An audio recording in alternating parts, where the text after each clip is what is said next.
Madam, ಇದೇ ಸಭಾಪತಿಗಳು ಇದು ಮುಗಿದೋದಂಥ ಅಧ್ಯಾಯ, ಮತ್ತೆ ಯಾರು ದೂರು ಕೊಟ್ಟಿಲ್ಲ, ದೂರು ಕೊಟ್ಟರೆ ನಾನು ಇದನ್ನು ಮತ್ತೊಮ್ಮೆ ವಿಚಾರ ಮಾಡ್ತೀನಿ ಅಂತ ಹೇಳ್ತಾರೆ. ಜೊತೆಗೆ CT ರವಿ ಅವರ ಜೊತೆಗೆ ಪೊಲೀಸರು ನಡ್ಕೊಂಡಿದ್ದ ವಿಚಾರಕ್ಕೆ ನಾನು ಖಂಡನೆ ವ್ಯಕ್ತಪಡಿಸ್ತೀನಿ ಅಂತ ಕೂಡ ಮಾನ್ಯ ಸಭಾಪತಿಗಳು ಹೇಳಿದ್ದಾರೆ. ಇದು ನಿಮ್ಮ ಗಮನದಲ್ಲಿ ಇದೆಯೋ ಇಲ್ವೋ ನನಗೆ ಗೊತ್ತಿಲ್ಲ, ಬಟ್ ನಾನು ನಿಮಗೆ ತಿಳಿಸ್ತಾ ಇದ್ದೀನಿ.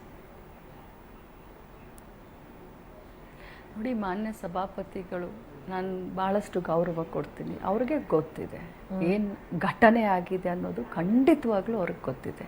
ಅಲ್ಲಿ ಬರ್ಕೊಂಡು ಕೂತ್ಕೊಳ್ತಿರ್ತಾರೆ, ಕೆಲವೆಲ್ಲ ರೆಕಾರ್ಡಿಂಗ್ ಮಾಡ್ಕೊಳ್ತಿರ್ತಾರೆ, ಅವರು ಸಾಕ್ಷಿ ಇದ್ದಾರೆ. ಆದರೆ ಪಾಪ ನಾನು ಯಾಕೆ ಅವರನ್ನು ಇದರಲ್ಲಿ ಎಳೆದು ತರ್ತಾ ಇಲ್ಲ ಅಂತಂದರೆ, ಅವರೆಲ್ಲ ಗೌರ್ಮೆಂಟ್ ಆಫೀಸರ್ಸ್ ಆಗ್ತಾರೆ, ಅವ್ರಿಗೂ ಜೀವನ ಇದೆ, ಸೊ ಸಂಸಾರ ಇದೆ, ಮಕ್ಕಳಿದ್ದಾರೆ. ಸೊ ಅವ್ರನ್ನ ಸುಮ್ಮನೆ ಇದರಲ್ಲಿ ಸಾಕ್ಷಿ ಯಾಕೆ ಮಾಡೋದು ಅಂತ ನಾನು ಸುಮ್ಮನೆ ಇದ್ದೀನಿ. ಸಭಾಪತಿಗಳಿಗೂ ಇದು ಗೊತ್ತಿದೆ. ಅವರೇ ನನಗೆ 2-3 ಬಾರಿ ಫೋನ್ ಮಾಡಿ, ನಿನ್ನ ಹತ್ರ ಸಾಕ್ಷಿಗಳನ್ನಿದ್ರೆ ನೀನು ಕೊಡಮ್ಮ, ನನಗೆ ಬಂದು ಇನ್ನೊಮ್ಮೆ ಮನವಿ ಮಾಡು, ನಾನು ಖಂಡಿತವಾಗ್ಲೂ ನಿನ್ನ ಮನವಿಯನ್ನು ಸ್ವೀಕಾರ ಮಾಡ್ತೀನಿ ಅಂತ ಹೇಳಿದ್ದಾರೆ.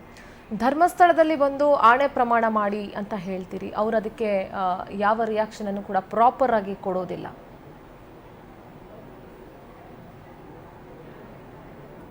ನೋಡಿ, ನಾನು ಧರ್ಮಸ್ಥಳಕ್ಕೆ ಆನೆ ಮಾಡೋಕ್ಕೆ ಬನ್ನಿ ಅಂತ ಹೇಳಿದ ಸವಾಲಲ್ಲ. ನೀವೇನು ವಿಜೃಂಭಣೆ ಮಾಡ್ಕೊಳ್ತಾ ಇದ್ದೀರಾ, ಆರತಿ ಬೆಳಗಿಸ್ಕೊಳ್ತಾ ಇದ್ದೀರಾ, ಬಹಳಷ್ಟು ಗನಂದಾರಿ ಕೆಲಸ ಮಾಡಿದ್ದೀರಾ, ಏನು ಯುದ್ಧ ಗೆದ್ದಿದ್ದೀರಾ, ವಿಜಯಶಾಲಿಯಾಗಿ ಬಂದಿದ್ದೀರಾ, ಲಾ ಆ್ಯಂಡ್ ಆರ್ಡರ್ನ ಕೈಯಲ್ಲಿ ತಗೊಂಡಿದ್ದೀರಾ, 8 ಆ್ಯಂಬುಲೆನ್ಸನ್ನು ಬಳಸಿ ಮೆರವಣಿಗೆ ಮಾಡಿಕೊಂಡು ಪಟಾಕಿ ಹೊಡ್ಕೊಂಡು ಬಂದಿದ್ದೀರಾ. ನಿಮಗೆ ನೈತಿಕತೆ ಇದೆಯಾ? ನಿಮಗೆ ಆತ್ಮಸಾಕ್ಷಿ ಇದೆಯಾ? ಬಾಯಿ ತೆಗೆದ್ರೆ ರಾಮ ಅಂತ ಹೇಳ್ತೀರಿ, ದೇವರ ಹೆಸರಿನಲ್ಲಿ ರಾಜಕಾರಣ ಮಾಡ್ತೀರಿ. ದೇವರ ಮೇಲೆ ನಿಮಗೆ ನಂಬಿಕೆ ಇದೆ, ನನಗೂ ದೇವರ ಮೇಲೆ ನಂಬಿಕೆ ಇದೆ. ನಾನು ನನ್ನ ಮಗನ್ನ ಕರ್ಕೊಂಡು ಧರ್ಮಸ್ಥಳಕ್ಕೆ ಬರ್ತೀನಿ ಕುಟುಂಬ ಸಮೇತ. ನೀವು ನಿಮ್ಮ ಮಕ್ಕಳನ್ನ ಕರ್ಕೊಂಡು, ಧರ್ಮಪತ್ನಿಯನ್ನ ಕರ್ಕೊಂಡು ಕುಟುಂಬ ಸಮೇತ ಧರ್ಮಸ್ಥಳಕ್ಕೆ ಬನ್ನಿ. ಯಾವುದೇ ಮಾಧ್ಯಮ ಬೇಡ, ಯಾವುದೇ ಪ್ರಚಾರ ಬೇಡ, ಬೇರೆ ಯಾವ ಜನನೂ ಬೇಡ. ನೀವು ನಿಮ್ಮ ಕುಟುಂಬ ಕರ್ಕೊಂಡು ಬನ್ನಿ, ನಾನು ನಮ್ಮ ಕುಟುಂಬ ಕರ್ಕೊಂಡು ಬರ್ತೀನಿ.